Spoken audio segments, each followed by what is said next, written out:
Zee TV Telangana news కి స్వాగతం. Bulletin ముందుగా హెడ్లైన్స్ చూద్దాం. ప్రజాపాలన దినోత్సవ వేడుకల్లో ముఖ్యమంత్రి రేవంత్ రెడ్డి.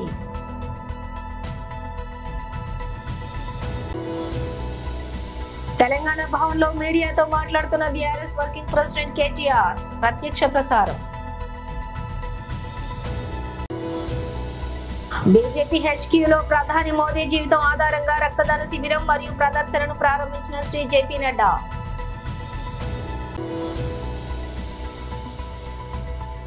పరేడ్ గ్రౌండ్ లో తెలంగాణ విమోచన దినోత్సవ వేడుకలు.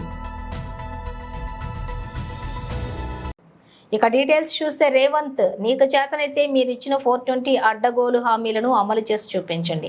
మళ్లీ చెప్తున్నా, తెలంగాణ తల్లి కొలువు తీరాల్సిన చోట ప్రతిష్ఠించిన రాజీవ్ గాంధీ విగ్రహాన్ని సకల మర్యాదలతో తొలగించి మీ గాంధీ భవన్ కు పంపుతాం. కాంగ్రెస్ పాలనలో రాష్ట్రంలో పారిశుద్ధ్యం పడకేసింది. జనం చికెన్ గున్యాలు, విషజ్వరాలు, డెంగ్యూతో బాధపడుతున్నారు. రాష్ట్రంలో హెల్త్ ఎమర్జెన్సీ విధించే పరిస్థితి ఉంది. మొత్తం పాలన పక్కన పెట్టి కేసీఆర్ బీఆర్ఎస్ ను దూషించడమే పనిగా పెట్టుకున్నారు. BRS working president KTR. శాంతి భద్రతను అదుపులోకి తీసుకునిరా. ఇవాళ ఆంధ్రజ్యోతి పత్రిక అవకాశం చూసుకో. పోలీస్ బండ్లలో కనీసం డీజిల్ పోస్తలేరని రాస్తున్నారు. గోదావరిలో పోలీస్ బండ్లలో డీజిల్ పోయకపోతే బండ్లు పక్కకు పెట్టినారు. పెట్రోల్ బంకులలో మేము పోయాం, బిల్లు లేకపోతే 9 నెలల నుంచి అని వాళ్ళు నిరసన వ్యక్తం చేస్తా ఉన్నారు. ఇంకోవైపు పాఠశాలల్లో చాక్ పీసులు లేవు. చాక్ పీసులు కొనేందుకు అవకాశం లేక పాఠశాలల్లో ఉపాధ్యాయులు, పాఠశాలల్లో అక్కడ ఉండే పిల్లలు బాధపడతా ఉన్నారు. మరొక వైపు గ్రామాలలో సర్పంచులు బాధపడతా ఉన్నారు. మాజీ సర్పంచులు, మాకు రావాల్సిన బిల్లులు సంవత్సర కాలంగా పెండింగ్లో ఉన్నాయి, వెంటనే ఇవ్వండి కొత్త సర్పంచులు వచ్చే లోపల అని వాళ్ళు బాధపడతా ఉన్నారు. గారి మీద నోరు బారేసుకోవడం, నోటికొచ్చిన బూతులు తిట్టడం, పరుష పదజాలం వాడడం, పనికి మాలిన అవాస్తవాలను ప్రచారం చేయడం. నిన్న ఆయన మాట్లాడుతుంటే అందరు నవ్వుకుంటా ఉన్నారు. ఫస్ట్ ఆఫ్ ఆల్, తెలంగాణ తల్లి, అందరికీ తల్లి లాంటి తెలంగాణ తల్లిని అక్కడ పెట్టుకుందాం. కొత్త సెక్రటేరియట్ డాక్టర్ బాబాసాహెబ్ అంబేద్కర్ గారి పేరు మీద పెట్టుకున్న సెక్రటేరియట్, అక్కడ తెలంగాణ తల్లిని పెడదాం, అందరి తల్లిని అంటే, లేదు నేను రాహుల్ గాంధీ వాళ్ళ నాయననే పెడతా అని చెప్పి రాహుల్ గాంధీ గారి తండ్రి గారి ఫోటో తెచ్చి అక్కడ పెట్టినాం, తండ్రి గారి విగ్రహం తెచ్చి అక్కడ పెట్టినాం. పెట్టడమే కాకుండా ఢిల్లీ మెప్పు కోసం ఇన్ని రోజులు బూతులు తిట్టిండు కదా. సోనియా గాంధీ గారిని బలిదేవత అని, రాహుల్ గాంధీ గారిని ముద్దపప్పు అని, నానా బూతులు ఏవైతే గతంలో తిట్టినావో వాటిని కవర్ చేసుకోవడానికి ఈరోజు చాలా కష్టపడి వాళ్ళ ప్రాపకం కోసం నేను చెప్తున్నాడు. ఏం చెప్తున్నాడు? రాజీవ్ గాంధీ గారు కంప్యూటర్ కనిపెట్టిండట. ఇక నీకు ఎంత తెలివి ఉందో దీన్ని బట్ట చెప్పొచ్చు. అయ్యా రేవంత్ రెడ్డి గారు, నీకు తెలియదు. దరిద్రం ఏంటంటే నీకు తెలియదన్న విషయం కూడా తెలియదు. నీకు ఎవడు చెప్తే ఇనవు. కంప్యూటర్ కనిపెట్టింది రాజీవ్ గాంధీ, రాహుల్ గాంధీ కాదు నాయన, చార్లెస్ బ్యాబేజ్ అన్నట్టు ఆయన. పాపం ఆయన కనిపెట్టిండు. ఆయన బాధపడుతున్నాడు, ఎక్కడున్నాడు కానీ ఆయన ఆత్మ అది బాధపడతా ఉన్నది. రాజీవ్ గాంధీ గారు భారతదేశానికి కంప్యూటర్ పరిచయం చేసినట్టు. రాజీవ్ గాంధీ గారు కంప్యూటర్ పరిచయం చేయలేదు భారతదేశానికి. 1955లోనే టాటా గ్రూప్ వాళ్ళు బొంబాయిలో మొట్టమొదటి కంప్యూటర్ను వాళ్ళు తీసుకొచ్చినారు. ఇది నీకు తెలియదు. ఆ రోజు రాజీవ్ గాంధీ గారికి 10 ఏళ్ళలో 12 ఏళ్ళలో. ఇది నీ తెలివి, ఇది నీకున్న పరిజ్ఞానం. ఇక దాంతోపాటు మీకు తెలుసు ఈ రాష్ట్రంలో పరిస్థితి ఎట్లా ఉంది అంటే, ఒకవైపు చికెన్ గున్యాలు, విష జ్వరాలు, మరొక వైపు ఈ డెంగ్యూలు, పారిశుద్ధ్యం పడకేసింది. పట్టణ ప్రగతి లేదు, పల్లె ప్రగతి లేదు, కనీసం పల్లెల్లో పిచికారి కొట్టించే పరిస్థితి లేదు నీ ప్రభుత్వానికి. స్కూళ్ళలోనేమో చాక్ పీసులకు పైసలు లేవు, పల్లెల్లోనేమో పిచికారి కొట్టించేందుకు పైసలు లేవు, సర్పంచుల బిల్లులు ఇవ్వవు. ఆఖరికి పోలీసుల బండ్లల్లో మరి మమ్మల్ని అరెస్ట్ చేసి వాళ్ళని కొట్టబోయేటోళ్ళకి వాళ్ళకు కూడా మరి కనీసం వాళ్ళ బండ్లలో డీజిల్ పోసే ముఖం లేదు. దాంతోపాటు హోంగార్డులకు కూడా జీతాలు ఇచ్చే పరిస్థితి లేదు. చెప్తూ పోతే ఒకటి రెండు కాదు. రాష్ట్రంలో ఒకవైపు హెల్త్ ఎమర్జెన్సీ పెట్టే పరిస్థితి ఉన్నది. అంత దారుణమైన పరిస్థితి. వాళ్ళ పిల్లలు ఎక్కడ చూసినా ప్రతి ఇంట్లో జ్వరాలతో అతలాకుతలం అవుతున్నారు. ఇవన్నీ ఒకవైపు ఉంటే, పాలనను పక్కన పెట్టి కేవలం కేసీఆర్ను, బీఆర్ఎస్ పార్టీని తెల్లారి లేస్తే తిట్టడమే ఒక పనిగా పెట్టుకొని ఒక పనికిమాలిన పాలన నడుపుతున్న రేవంత్ రెడ్డి గారికి ఇవాళ ప్రజాపాలనా దినోత్సవం జరుపుతా ఉన్నాడు. అందుకే ఇవన్నీ చెప్తా ఉన్నాడు. ఈ సెప్టెంబర్ 17ను ప్రజాపాలనా దినోత్సవం అంటున్నాడు. ఈ రాష్ట్రంలో ఇంతవరకు పాలన అనేదే లేదు. పాలన లేదు. గురుకులాల్లో పిల్లలు అవస్థలు పడతా ఉన్నారు విషాహారం తింటూ. గురుకులాల్లో పిల్లల మీద అఘాయిత్యాలు జరుగుతూ ఉన్నాయి. గురుకుల టీచర్లను 2500 మందిని తీసి పక్కన పెట్టేసినారు సడన్గా, ఆకస్మికంగా. ఇట్లాంటి పరిస్థితి ఉంటే ప్రజాపాలన పేట డైవర్షన్ గేమ్లు ఆడుతున్న రేవంత్ రెడ్డి గారు పరిపాలన మీద దృష్టి పెట్టు, పరిపాలన చెయ్యి, ప్రజలకు ఇచ్చిన హామీలు నెరవేర్చు. అందుకే ఇవాళ మేము మా పార్టీ తరఫున రాష్ట్ర ప్రభుత్వానికి, ముఖ్యంగా ముఖ్యమంత్రి రేవంత్ రెడ్డికి చెప్పేది ఏమంటే, ఇకనైనా ఈ 10వ నెల నుంచి అయినా పరిపాలన మీద దృష్టి పెట్టి ముందుకు పోండి. తప్పకుండా ప్రధాన ప్రతిపక్షంగా మేము ఎప్పటికప్పుడు ప్రజా సమస్యల్ని మీ దృష్టికి తీసుకొస్తానే ఉంటాం, మిమ్మల్ని ఎండగడుతూనే ఉంటాం. ప్రజాక్షేత్రంలో ప్రజా ఉద్యమాలు నిర్మించి తప్పకుండా ఉద్యమిస్తూ మీరు ఇచ్చిన 420 హామీలు అమలు చేసేదాకా మీ అంతు చూస్తాం, మీ ఎంబడబడతామనే మాట కూడా తెలియజేస్తూ, నిన్న నువ్వేదైతే తప్పు చేసినావో, తెలంగాణను అవమానిస్తూ, తెలంగాణ ఆత్మను అగౌరవపరుస్తూ, తెలంగాణ తల్లి ఎక్కడైతే కొలువు ఉండాలనో అమరజ్యోతి మధ్యన అంబేద్కర్ సచివాలయం నడుమ రాచరిక వ్యవస్థకు వ్యతిరేకంగా పోరాడిన ఘనత తెలంగాణ ప్రజలదని ముఖ్యమంత్రి రేవంత్ రెడ్డి అన్నారు. తెలంగాణ అంటేనే త్యాగం, బలిదానం అని చెప్పారు.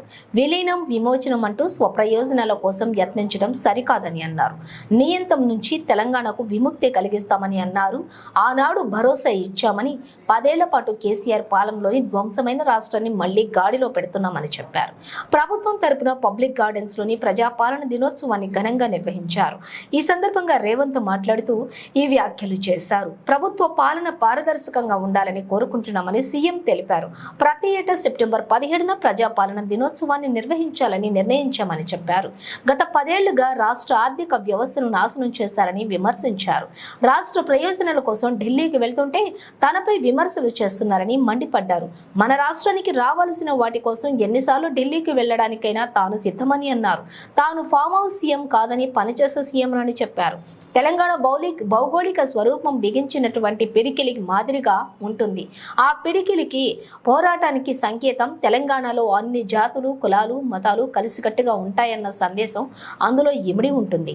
ఈ ఐక్యతను, ఈ సమైక్యతను దెబ్బతీసే విధంగా సెప్టెంబర్ 17న కొందరు వివాదాస్పదం చేయడం మంచిది కాదన్నారు. जो हमारे और हम सब के प्रिय प्रधानमंत्री सम्माननीय मोदी जी का आज जन्म दिवस है और भारतीय जनता पार्टी हर साल की भांति इसे सेवा दिवस के रूप में भी मनाती है और 17 सितंबर से लेकर 2 अक्टूबर तक, गांधी जयंती तक, हम इसे सेवा पखवाड़ा के रूप में भी मनाते हैं। हम सबको मालूम है कि प्रधानमंत्री मोदी जी ने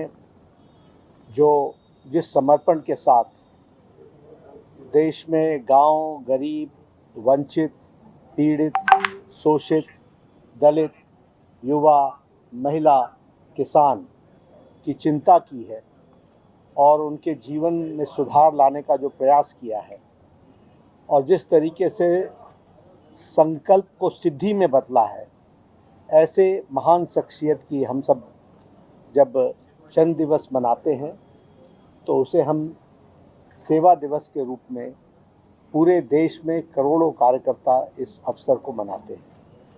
मैं अपनी ओर से और भारतीय जनता पार्टी के करोड़ों कार्यकर्ताओं की ओर से आदरणीय प्रधानमंत्री जी को आज के दिन के लिए, उनके जन्म दिवस पर हार्दिक शुभकामनाएं देता हूं और दीर्घायु की कामना करता हूं, स्वस्थ जीवन की कामना करता हूं और वो हम सब कामना करते हैं कि वो इसी तरीके से देश की सेवा में और देश की सेवा के साथ साथ मानवता की सेवा में उनका पूरा योगदान जो लगा है उसमें हम सब लोग जुड़कर उनको ताकत प्रदान करें।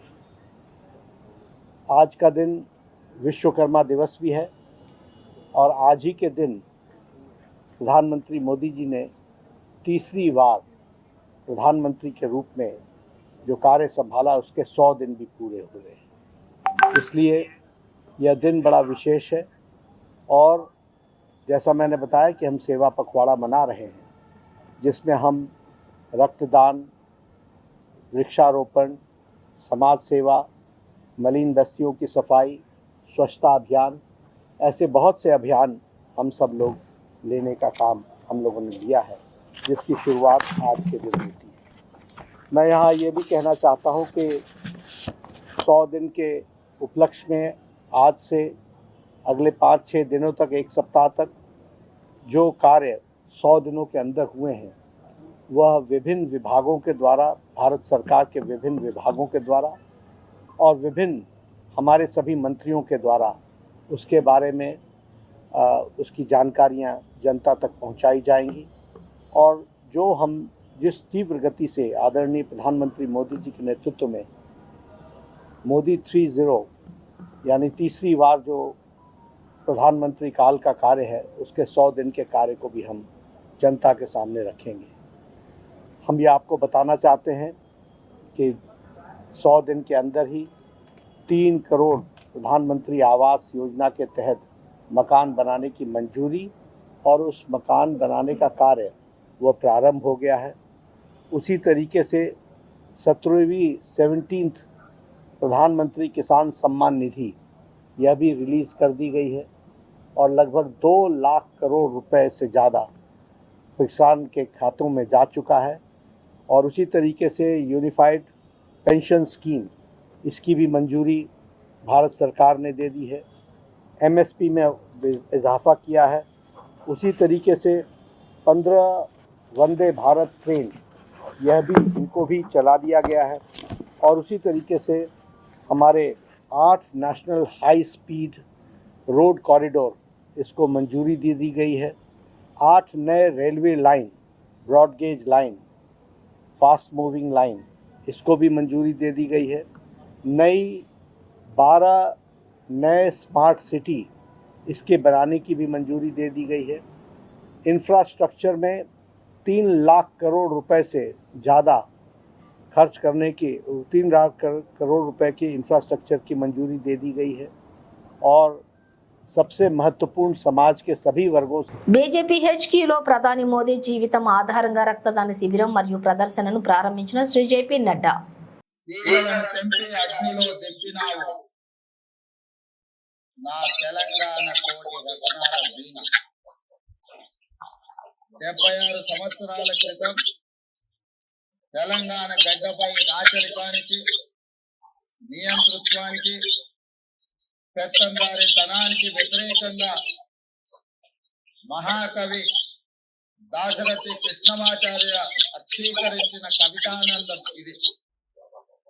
అక్షర యోగులు ఒకవైపు, సాయుధ వీరులు మరోవైపు, నిరంకుశ రాజును, ఆనాటి రాచరిక వ్యవస్థను ముట్టడించి తెలంగాణ బానిస సంఖ్యలు పెంచిన చారిత్రాత్మక ఘట్టం 1948 సెప్టెంబర్ 17న ఇదే హైదరాబాద్ గడ్డపై ఆవిష్కృతమైంది.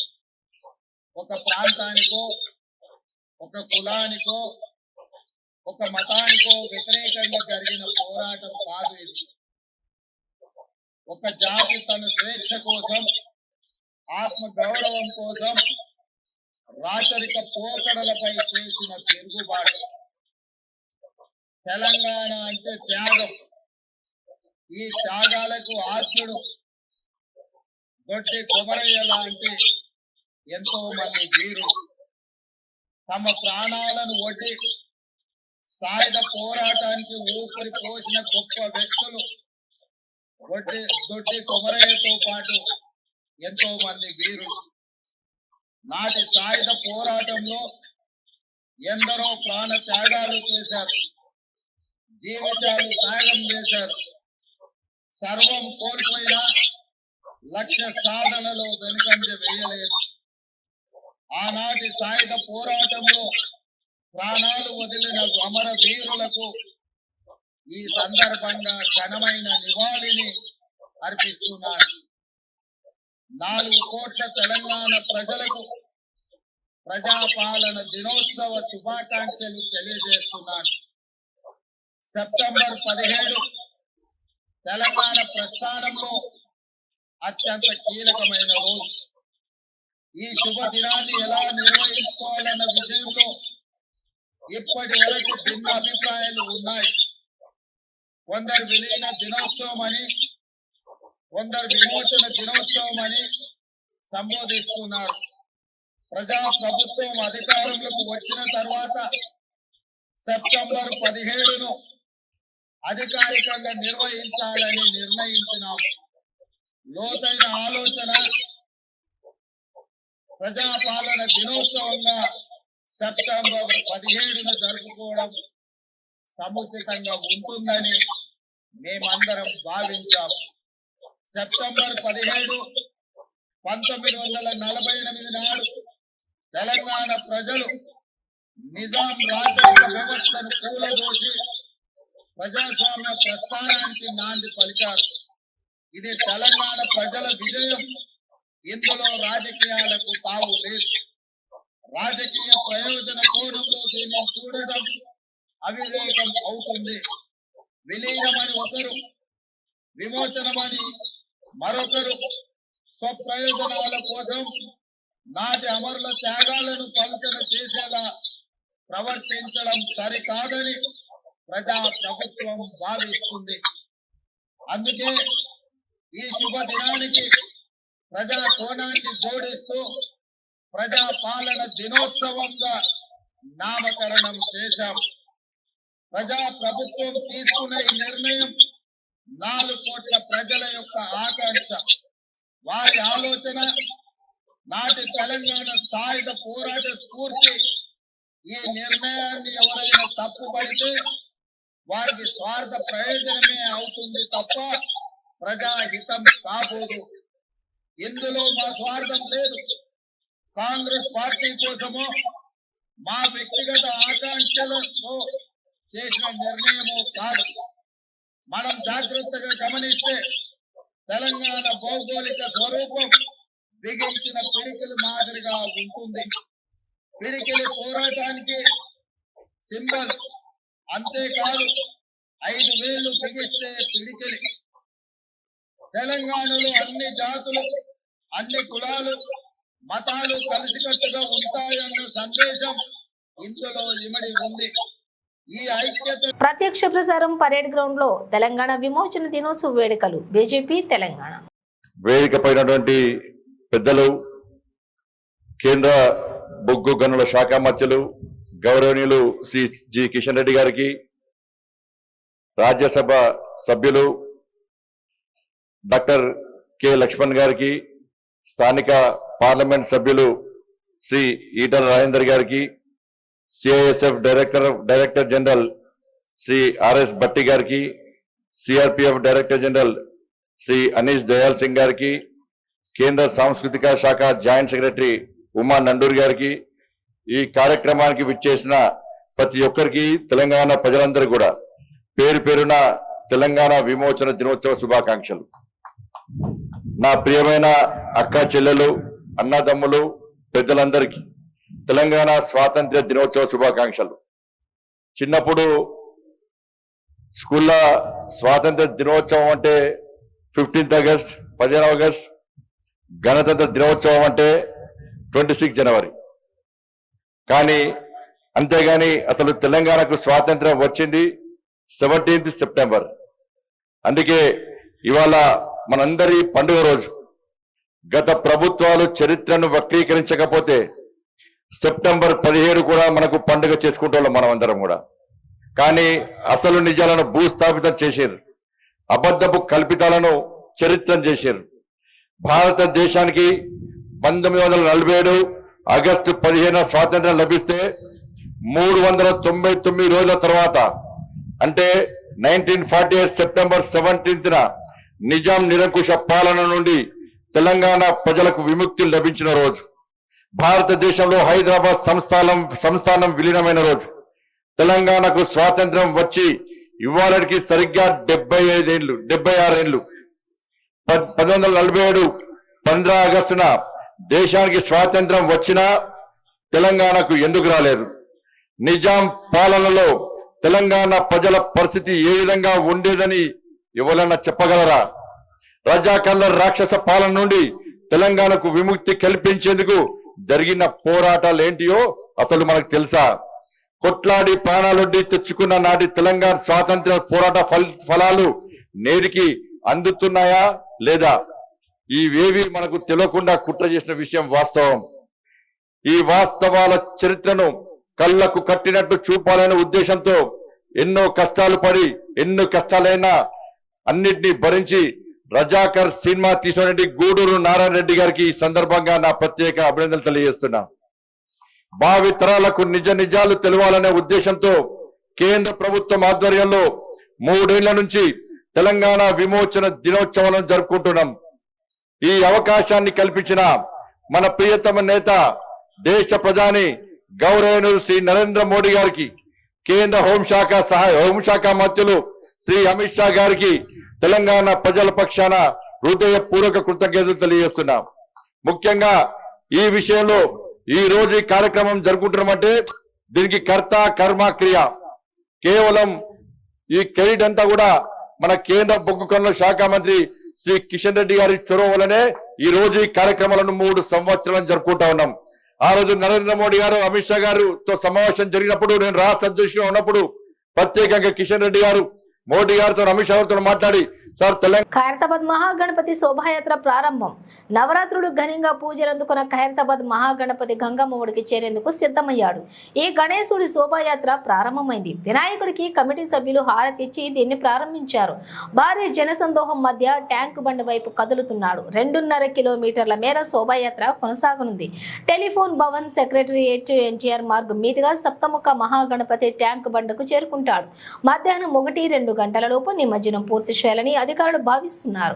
ఈ మహాగణపతిని చూసేందుకు పెద్ద సంఖ్యలో భక్తులు తరలివస్తున్నారు. మరోవైపు బాలాపూర్ గణేశుడి శోభాయాత్ర ఉదయం 9 గంటల తర్వాత ప్రారంభం కానుంది.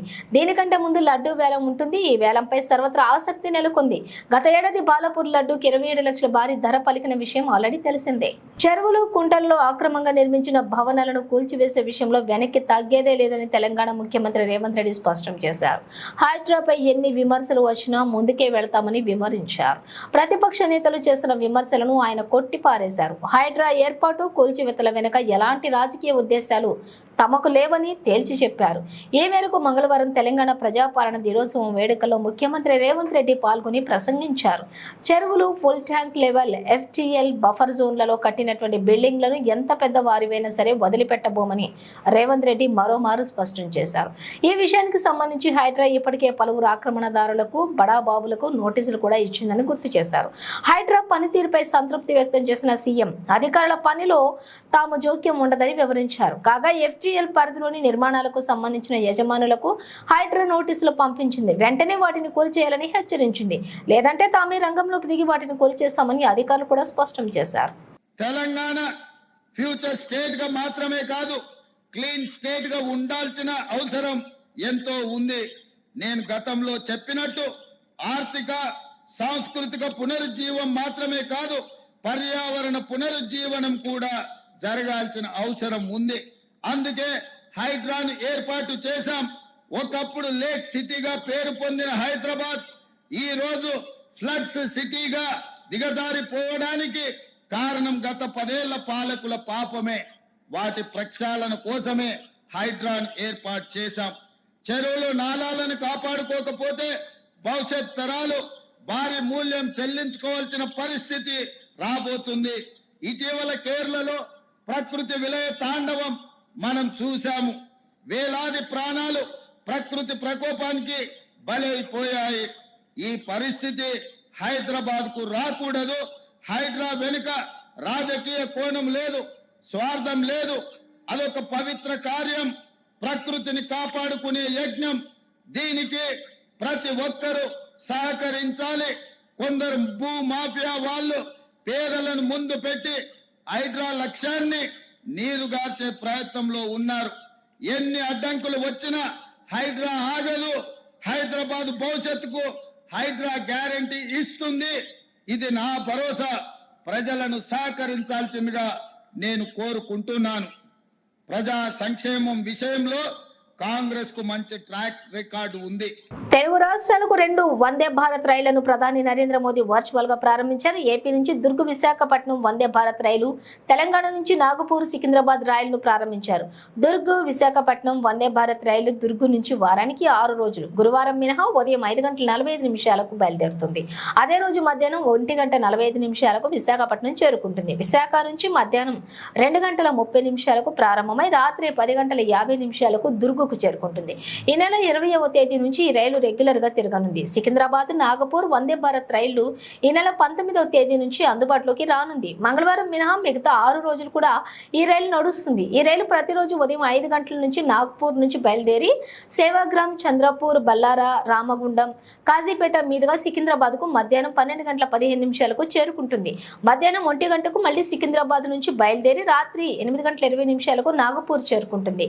మహారాష్ట్ర, తెలంగాణ మధ్య ఇదే తొలి వందే భారత్ రైలు. అంతేకాదు దక్షిణ మధ్య రైల్వే పరిధిలో ఇదే అతిపెద్ద వందే భారత్ రైలు. దీంట్లో 20 కోచ్లుంటాయి. తెలంగాణ ఎన్నికల కమిషనర్ గా రిటైర్డ్ ఐఏఎస్ ఆఫీసర్ రాణి కుమిదిని నియమితులయ్యారు. ప్రస్తుత ఎన్నికల కమిషనర్ పార్థసారథి పదవీ కాలం ఈ నెల 8న ముగుస్తుంది. దాంతో ఆయన స్థానంలో రాణి కుముదిని ప్రభుత్వం నియమించింది. ఈ మేరకు గవర్నర్ జిష్ణుదేవ్ వర్మ ఆదేశాలు జారీ చేశారు. 3 ఏళ్లు ఆమె ఈ పదవిలో కొనసాగుతారని ఉత్తర్వుల్లోని పేర్కొన్నారు. కాగా 1988 ఐఏఎస్ బ్యాచ్ కు చెందిన కుమిదిని కేంద్ర రాష్ట్ర ప్రభుత్వాల్లోని వివిధ హోదాల్లో పనిచేశారు.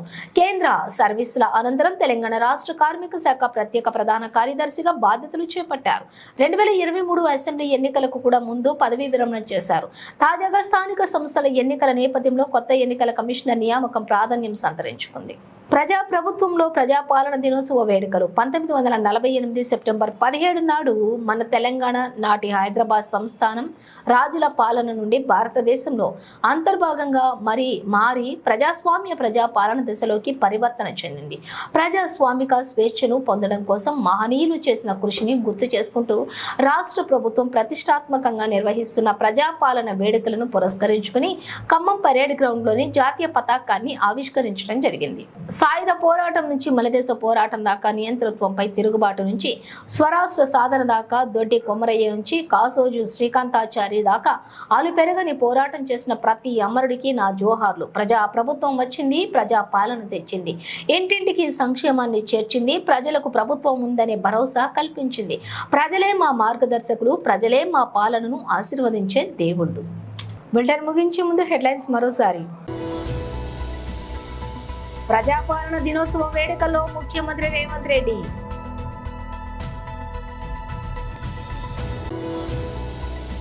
తెలంగాణ భవన్లో మీడియాతో మాట్లాడుతున్న బీఆర్ఎస్ వర్కింగ్ ప్రెసిడెంట్ కేటీఆర్. ప్రత్యక్ష ప్రసారం. బీజేపీ హెచ్క్యూలో ప్రధాని మోదీ జీవితం ఆధారంగా రక్తదాన శిబిరం మరియు ప్రదర్శనను ప్రారంభించిన శ్రీ జేపీ నడ్డా.